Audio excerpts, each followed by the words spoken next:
I did a bit of comparison with one of my other bows of this length, and it looked like on a thinner limb I probably didn't have enough thickness. So what I've done is I've glued on a lamination of hickory that I had lying around, and you can see I've glued it up onto a former with just a nice little bit of recurve at the tips, or reflex, whatever you want to call it. So I'll clean that up, then I'll put on the bamboo backing. There's little details like this is one of my better backings with very few nodes, but I've chosen it and I've laid it out so that that node will sit just above your knuckle in the grip.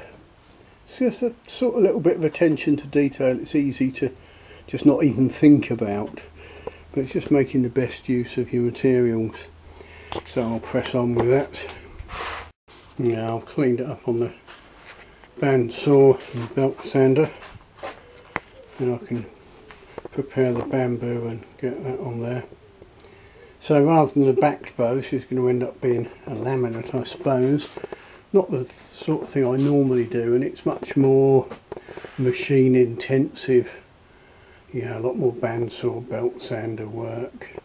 And it's more the sort of thing, I mean, I always say you can't make a bow by numbers, but something like this you can get a lot closer, a lot quicker.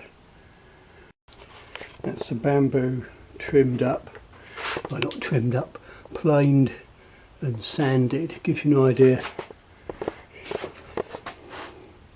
how thin I get it. Then I clamped that lightly to the bow, marked out where it needs sawing. And of course where you've got a knife edge here, once that's sawn back to that line, that will be quite a bit thicker. May need sanding down a bit more. Anyhow, there you go. I've given the edges of the bamboo a clean up on the belt sander to try and get rid of most of the nasty splinters. Also I've cleaned up the belly a bit, you know, the flat face of the bamboo, to try and get rid of any obvious thick points, which is a little bit thick there. I might give that another go. And also to remove the pencil marks, because of course graphite pencil is like a lubricant which will stop the glue sticking.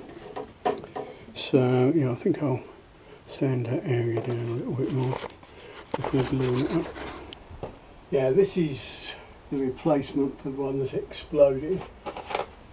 U-belly, bamboo back, but having taken a few measurements it looked like it was going to be a bit underpowered, so I've added a lamination of hickory between the U and the bamboo. And the U is very thick, so it's more like a bow that's been backed twice rather than a laminate. Anyway, this will be the first time on the tiller, and it may or may not illustrate the difference between making something up out of sawn and machined timber rather than a stave, because this has been, you know, machined up on the bandsaw and sanded on the belt sander and made flat and clean and tidy and glued up. Anyway, enough yakking, let's just flex it.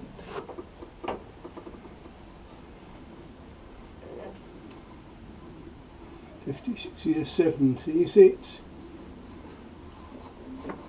Was $80.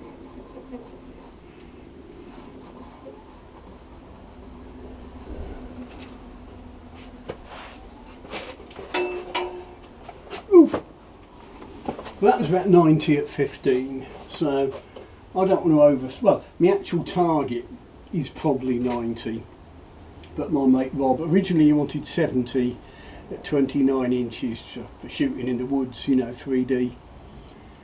And then once he knew it was bamboo backed, he thought, well, I'll have it £100 for roving.